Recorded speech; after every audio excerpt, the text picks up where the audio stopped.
So what is up sa inyo guys? Ngayon na lang ulit tayo nakapag-vlog ng motovlog, no? Kasi yun, sobrang busy natin. Kamusta kayo guys? Sa mga bagay-bagay sa buhay ninyo. Actually, hindi lang motovlog yung ngayon lang natin nagawa eh. Ngayon na lang ulit tayo nakapag-vlog. Sobrang busy.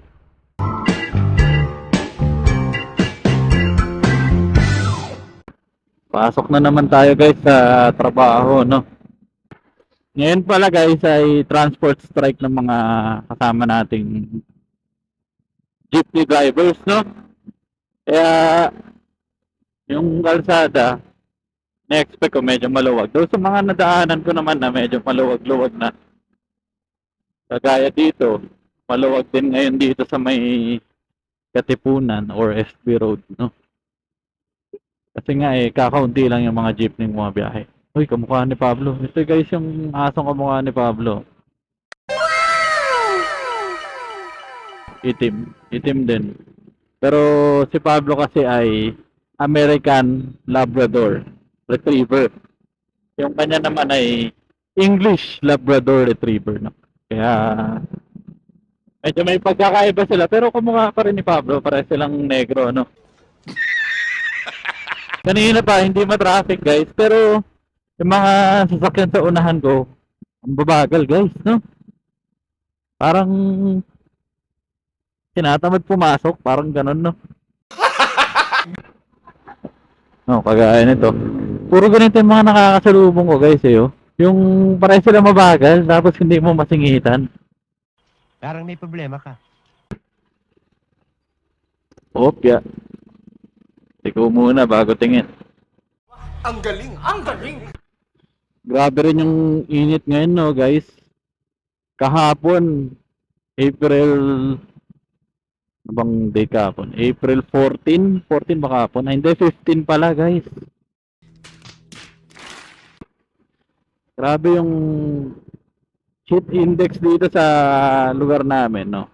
Diyan sa may Caloocan, umabot ng 43 guys. Baga sa taong may lagnat, kinukumbulsyon na yung ano yun, no? Yung Caloocan. Wala grabe na talaga yung climate change ngayon, no? Kahit bagong ligo ka nga, ganitong oras, papawisan ka agad eh.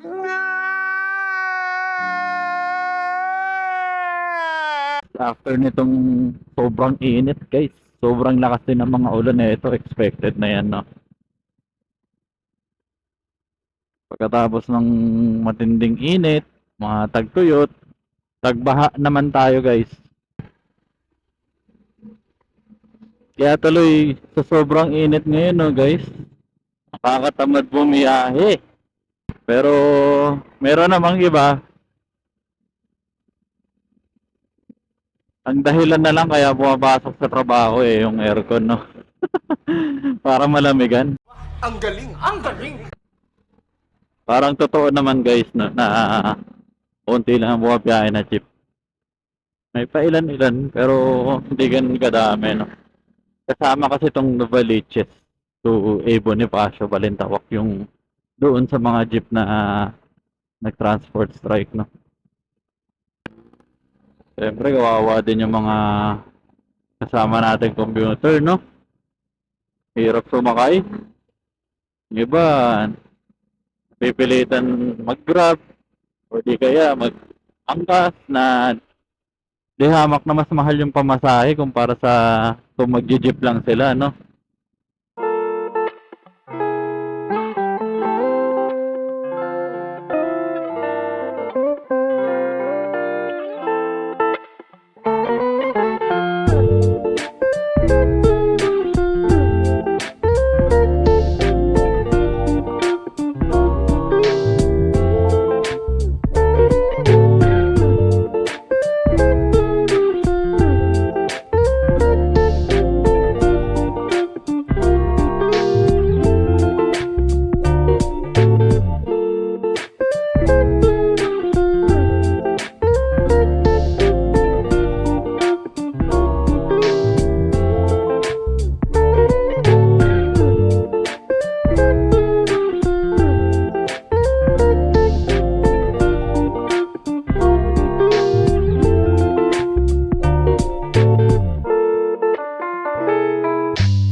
Diretso na tayo guys. Pamonumento na tayo.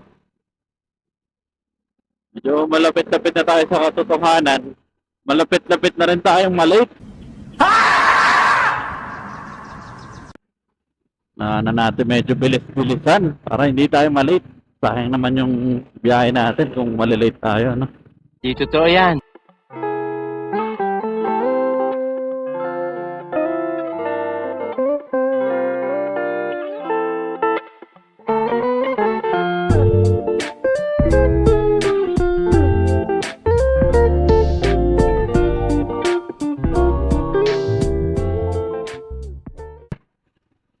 So yun guys, dito na tayo sa MacArthur Highway. Medyo malapit-lapit na ako sa office.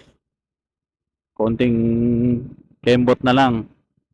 Ando na tayo, no guys. So yun, kita-kits tayo ulit mamaya guys sa pag-uwi ko, no? One eternity later. So what is up sa inyo guys? Pauwi na tayo. Medyo kanina pa, no? Kasi kausap ko lang yung asawa ko, kaya hindi ako makapag-vlog. No, dito na tayo sa portal guys. Papunta ng Baysa. Biyahe-biyahe lang tayo para makauwi na tayo guys, no? Isang araw na naman ang natapos, no guys? Ang bilis ng panahon. Kalsada na may konting basketball court guys. A few moments later. So ayun guys, medyo malapit na tayo sa bahay, no? Hindi na tayo masyado nakapag-vlog. Kasi yun nga, kausap natin si Mrs. Salamat ng marami sa panonood nyo sa aking vlog na ito. Please don't forget to like, comment, subscribe sa aking channel. Hit mo na rin yung notification bell para updated ka. Hanggang sa muli guys. Paalam!